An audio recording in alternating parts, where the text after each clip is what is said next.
You're gonna need these. Let me fucking out of here! Come on. Let's see what you've got. Fuck you! Fuck you!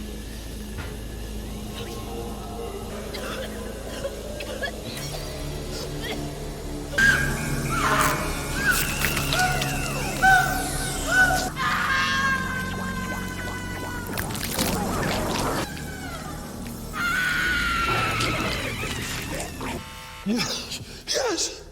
Yes! That's what I'm talking about! The story opens in a secretive laboratory, where one doctor straps a man into a chair as preparations for a horrific experiment unfold. Observing through a glass partition, a second doctor watches silently. When the injected poison takes effect, the subject's body rapidly decays, green ichor seeps from his mouth and his entrails spill onto the floor. His agonized screams reverberate through the lab until the toxin finally claims his life. Moments later, a news broadcast exposes the lethal poison and callously labels the homeless population as street trash, revealing a growing societal contempt that will cast a long shadow over the narrative. In the next scene, Ronald, a homeless man, flees from pursuing police officers. In his panic, he tosses a tainted battery to a nearby child. When an officer picks it up, the poison takes hold, leaving the lawman writhing in pain and incapacitated. Soon after, Ronald and his companion chef stumble upon Alex, a young girl under attack by a group of men. Ronald intervenes by handing the attackers the same poison battery, frightening them into retreat. Grateful, Alex follows Ronald back to his makeshift refuge, a hidden enclave where other homeless survivors have banded together. Inside this refuge, Alex meets Pap, who conceals himself beneath piles of refuse, Gore, who emerges unexpectedly from an old sofa, and Tubi, a man who appears to be talking to himself. Ronald explains that Tubi's conversations are actually with a mysterious, ghostly blue entity attached to his leg. Their leader, ever present with a camera, documents their daily struggle for survival on the streets.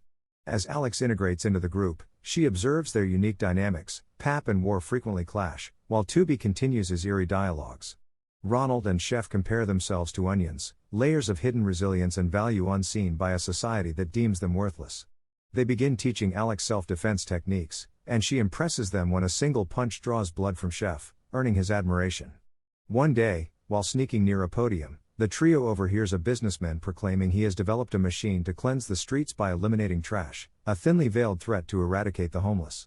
Alarmed by these sinister implications, Ronald, Alex, and Chef retreat when security forces approach. Meanwhile, the businessman visits his laboratory, where a doctor unveils a disfigured woman locked in a cage, her body ravaged by the same poison that claimed the laboratory subject. Together, they release toxic gas into her enclosure and watch in cold detachment as she dissolves into a bubbling green mass. Back on the streets, Alex spots a delivery truck and impulsively leaps into the driver's seat, whisking Ronald and Chef away while the bewildered courier gives chase. Their escape is met with laughter and relief as they share a stolen meal that evening. Ward demonstrates resourcefulness by using one toothbrush for both dental care and shoe shining. Ronald, who secretly sells batteries for cash, opens up about his past, deepening the group's bond. Encouraged by his spectral companion, Tubi dances and drinks, revealing a more vulnerable side when Alexander engages him about his tattoos and hidden fears. Through these trials, Alex forges lasting connections with her newfound family, discovering that even amid neglect and danger, hope and humanity can prevail. The narrative takes a darker turn when a man scavenging in a dumpster encounters the businessman's new trash detecting machine. Mocking it, he is instantly engulfed in toxic gas and collapses into a melted green puddle, a grim warning of the threats looming over the homeless community. The group's brief respite shatters when the same drug dealers who attacked Alex earlier storm their hideout. In the ensuing brawl, Ronald is struck with a bat, but Tubi bravely steps in to defend his friends and drives the assailants away. After the fight, Ronald retreats to a corner, smoking and lost in thought. Alex joins him and, through tears, shares her painful past. Her father was murdered during a night shift, her mother died unexpectedly, and her younger sister was seized by soldiers. Overwhelmed, she breaks down, and Ronald comforts her, urging her to stay strong and continue fighting. Their survival tactics soon emerge. Pap and Ward trick a passerby into dropping his papers, while Ronald feigns assistance and pockets the man's wallet. Meanwhile, Alex, disguised as a mechanic, cons another stranger and steals his briefcase, falling and recovering in the process, demonstrating her growing resilience. Trouble escalates when Alex is captured by the drug dealers and dragged into a terrifying basement. There, she discovers a chained man forced to eat like an animal by a monstrous, mechanically enhanced woman. Quick thinking, Alex bargains for her freedom. She will retrieve the trash detecting machine within 1 day. The woman grants her the deadline. Back on the streets, soldiers distribute poisoned food among the homeless. Chef nearly eats the tainted meal, but another man grabs it first, only to swell and explode in a horrifying display. Realizing the trap, the group becomes even more cautious. Determined to rescue Alex, they devise a plan to capture the machine. Tubi will act as bait while Ronald and Alex set a net. Their ambush turns tragic. As the machine resists capture, Chef approaches to investigate and is sprayed with poison. His throat inflates painfully, green chemicals pour from his mouth, and he dissolves before their eyes. Devastated, the group watches Chef's agonizing death, but his sacrifice steels their resolve to fight a system that deems them disposable. That evening, they mourn at Chef's side. Ronald sits in sorrow, tears streaming as he gathers Chef's belongings. Alex inspects the mechanic's van and discovers hidden spray bottles, proof of the machine's reach. She returns to comfort Ronald, while Tubi consoles Pap in war. Though grief weighs heavily on them all, their unity never falters. In the dim light of their refuge, the leader urges everyone to remain strong. Tubi, ever the eccentric, delivers a passionate speech about solidarity, igniting a spark of hope in Pap in war. Just then, a police officer arrives and orders them to follow. Sensing danger, Ronald quietly instructs Alex to flee and creates a diversion. As chaos erupts, Tubi shouts for everyone to run, but soldiers storm in, beating and hauling away the group alongside other nearby homeless individuals. Alex slips away unnoticed, hiding in the shadows as she watches her friends disappear. The captives are taken to a sinister facility where fear hangs in the air.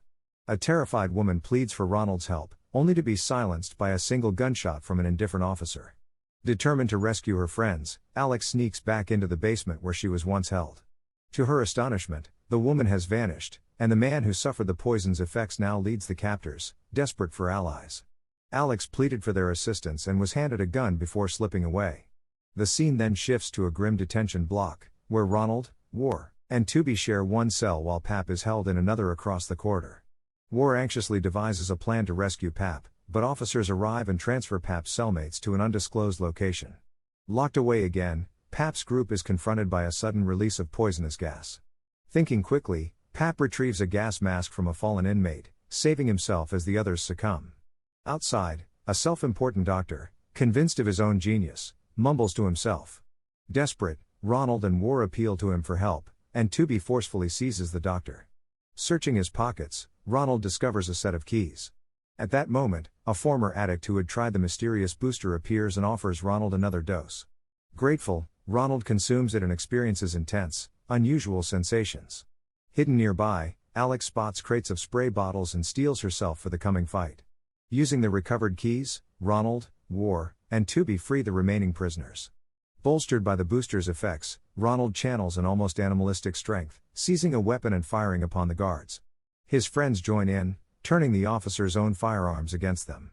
Caught up in the adrenaline, Ronald begins to dance uncontrollably mid-battle. Amid the chaos, he suddenly sees the ethereal blue creature that has long accompanied Tubi. Tubi, stunned, realizes Ronald can now perceive the spectral being, a side effect of the booster, while War remains oblivious. Emboldened, Ronald challenges an officer to shoot him. When the bullet strikes without causing pain, War inspects the uninjured wound in disbelief. From her hiding spot, Alex hurls a spray bottle at a group of guards, triggering spasms that mirror earlier victims. Relieved to see Alex alive, Ronald reunites with her and together with their allies they overpower the remaining officers. They fight their way to the location where Pap was held and find him in a horrific state, his intestines exposed, his legs twitching. For a moment War fears he's beyond saving, but Pap's gas mask has kept him alive.